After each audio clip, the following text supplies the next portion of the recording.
度係福利人生，我係 Still。世界公唔公平，我改變唔到，但係你嘅選擇，我一定會同大家講清楚代價同後果。如果有一樣嘢，成個城市都知道係存在，但係政府一直冇去清場，大家都會覺得係佢哋唔做嘢啊，定係因為有人計過呢條數？當大家行過旺角、銅鑼灣或者灣仔某啲街，邊啲係灰色地帶，其實大家都知道。好多人嘅第一個反應係點解唔一刀切？點解唔打壓呢？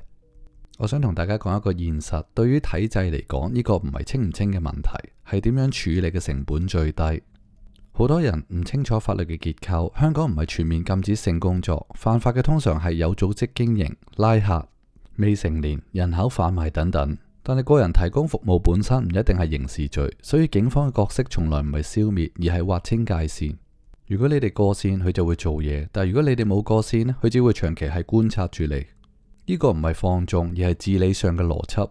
如果一夜之間清晒，需求會唔會消失？係唔會，只會變得更加地下化、黑社會化，更加難監管。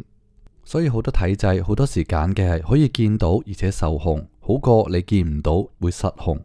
呢個選擇唔係因為理想，係因為風險管理。點解某啲地區會特別出名？因為對警方嚟講，集中係易監控，分散反而係全城滲透。集中風險係一種治安成本最低嘅安排。呢個唔係因為體制懦弱，係因為體制可以計過數。有一樣嘢政府係好少公開講，任何城市都要處理3種壓力：性壓力、金錢嘅焦慮、階級嘅失落。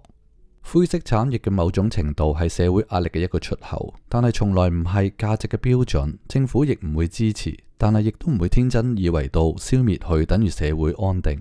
所以真相其實係警方打擊嘅係失控、剝奪或者係黑幫化，而唔係單純嘅存在。呢個策略唔完美，但係現實可行。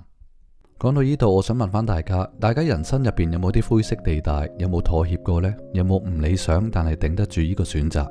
好多時候大家揀嘅未必係最乾淨，大家揀嘅可能係代價承受到嗰條路。城市亦都一樣係。